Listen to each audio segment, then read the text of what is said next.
All right, folks, welcome back to the show. Craig Shelton here. This is The Cut. Real good first segment there. We got it off with a little bit of NBA talk. Talking a little bit about how things went with the draft, what our expectations are for our local team here, the Houston Rockets. I want to encourage you folks to go check out the website, HoustonMediaWatch.com. You see it there on the screen, HoustonMediaWatch.com. That's the website. You can see my work, his work, and the other guys from the website, the other bloggers, that is.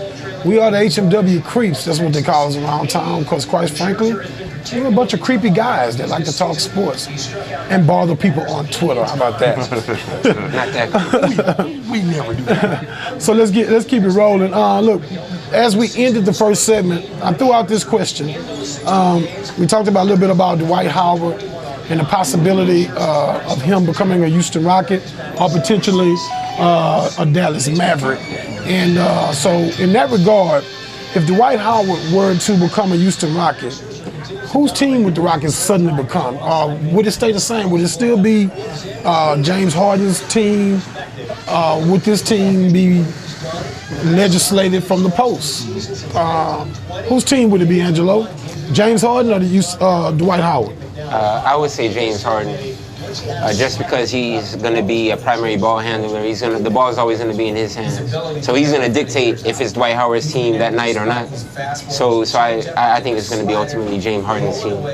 Now, are you comfortable after seeing James Harden go from a six-man role, best six-man in the game, that is, go from a six-man role to the following season being the face of the franchise? Did he show you that type of development?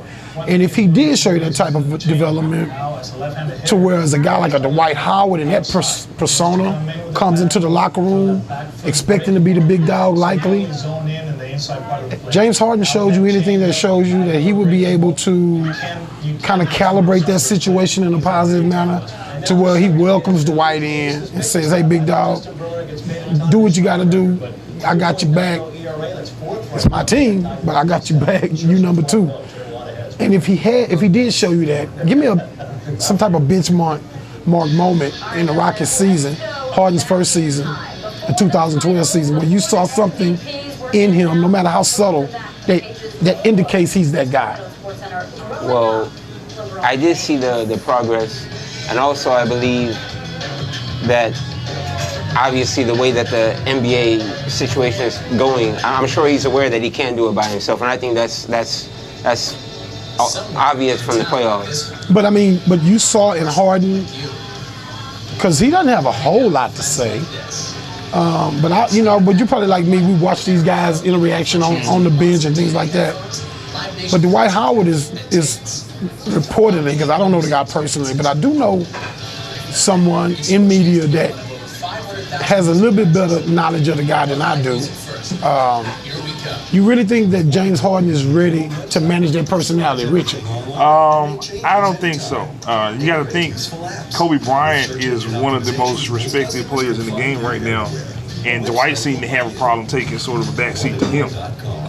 Now, I think... Was it taking a backseat to Kobe or just playing with Kobe? Well, I mean, playing with Kobe, but at the same time, we all know that the Lakers, there's no doubt that the Lakers were Kobe's team. And it seemed like Dwight was trying to, and he still is right now, subtly trying to impose his will on the Lakers. And I don't like D'Antoni. I don't like playing in his system. So that kind of conflict, it's being his pattern. It's the same thing in Orlando. He got Stan Van Gundy out of there. He likes to come in and have a team fall under him in terms of, him being the face of the franchise or whatever. I think the Houston fan base, fans are gonna be will say this is James Harden's team. I think it has, at minimum, I think it's better for James Harden and the Rockets if Dwight Howard believes and feels like this is his team. Right.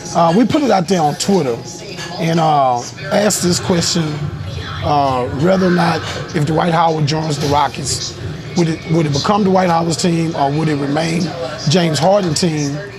And let me look at a couple of. This is at BCN Sports, and he said the answer is both.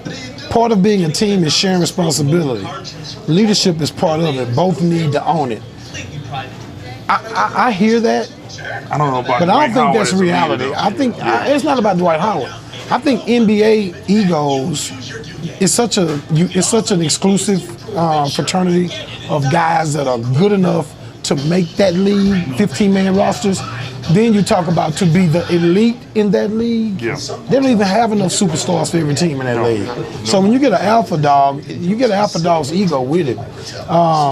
This tweet came in from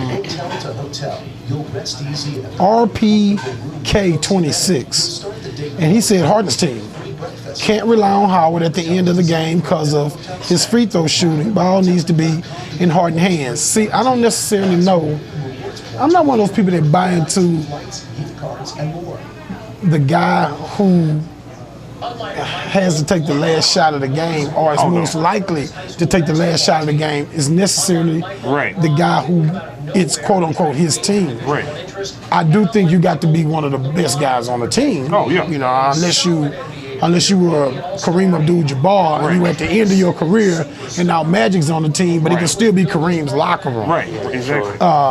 So, you know, I don't know if I buy into that. I mean, you saw that, like, for example, you saw Derek Fisher a lot of times was the go-to guy both in Oklahoma City and in L.A., and he clearly was the best guy on the team, but he was, you know, one of the better players on the team, so that's an example of that. Jerome Solomon, one of the columnists with the Houston Chronicle, Jerome Solomon said it's Les Alexander's team. Thank you, Jerome, for that insight. Okay. No one here at this table had any idea that Leslie Alexander was the owner of the Rockets. You arrogant little creep, you. My God, man. Let's move on and keep it rolling. Craig Shelton, Angelo Lawford, Richard Walker. We're the HMW Creeps. It's HoustonMediaWatch.com. Go check out the website. Let's keep it going with some NBA talk. Look, I made this note, and I wanted to hit this with you guys because it came into play when I was looking at the draft, when I watched the draft, and I saw, you know, Nerlens Noel slide. You know, I started kind of thinking about the state of the big man. And after Game 6 in the Eastern Conference Finals of the Heat and Indiana Pacers, Shaquille O'Neal declared that Roy Hibbert was the best big man in the game. Let me give you my take on this. And I don't mean any disrespect to Roy Hibbert's development. Right. Okay, because he is a traditional five who can face up from a reasonable 12 to 14-foot range, but he's better, you know, at his back to the basket game. And he's just hard to deal with on the boards. He gets some easy baskets just because of that 7'2" frame, and it's a wide, and he's got a wide body and he's got a good wingspan. I mean, he is a true five.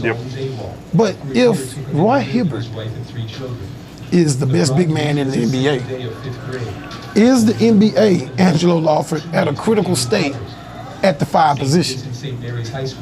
Well, definitely it's not Elijah Robinson or Ewing, but that's hard to say. Well, you have to understand. Then I did use the word critical state. Yeah, critical I don't necessarily agree with because I don't think it's critical. Because right now it's a guards league.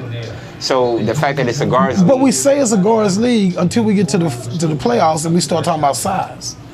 But every year we say that it's a guards league, it's a guards league, it's a guards league. But then when we get to the playoffs, we're talking about size. But the team that's dominated the past couple of years is not known for its size.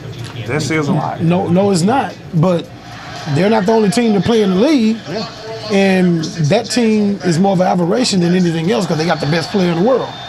But if you kind of look at it objectively throughout the rest of the league, is it really a guard league? I mean, we say that, but we always go back to size. Teams are always looking for size. Well, yeah, the playoff environment is different because what wins you games in the playoffs are those scrappy rebounds, the critical block shot, second chance opportunities. Those are the things that wins you in the playoffs. But when you see the term guard league, I mean, typically these guards are the heart and soul of their team, or these wing players are typically the heart and soul of their team. Well, let's try to determine this. So I'll go back to you, Angelo. The top. Okay. If you were to, on a scale of 1 to 10, if you were to rate the state of the game from the five position, what would it be? 10 being the highest. based on what you asked the 5 position to do, I'm gonna say 6. I'm gonna say 6. Well, then it's critical. No. Because if I don't think it's a 6 is 6, you don't think 6 is critical? Well, I think the 5, obviously not every team has an Akeem Olajuwon, but I mean that's just we're not setting that standard. But you gotta think we were spoiled too. yeah, exactly. Well, the problem with the league is not that every team doesn't have an Akeem Olajuwon. Right. The problem is that the league doesn't have an Akeem But, Olajuwon. I mean, not even that. I mean, even There were always 2 guys. even in the at least. '90s, there were these mid-range guys that were like more traditional 5s. I just think the game is evolving a bit more. You're getting offenses that are more open now. You're spreading the floor more. Those type of teams exist more than back in the day. You maybe had like the Phoenix Suns and a couple other teams peppered in there that just ran for the wing. You're seeing that more across the board nowadays, and I think that's the NBA is evolving to those type of offensive systems. That's why the 5 is becoming a little less important.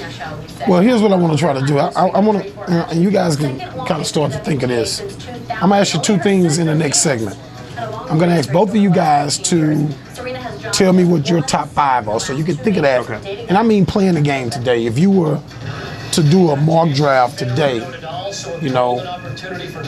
want to know your top 5 centers, and then I want you to paint me the profile of what the today's center needs to be like as far as his attributes to be an elite 5 in today's game. Because you guys keep going to today's game, and I grant you, I don't buy that. Because if you put Hakeem Olajuwon in today's game, Patrick Ewing in today's Those guys game, would be dominant they would anywhere. dominate. They would dominate anywhere. They'll dominate on Mars. Any All right, we got 5 seconds. We're gonna get up out of here. See, I got them now. I done turned that key in their back. It's the Cut hanging out. We'll be right back.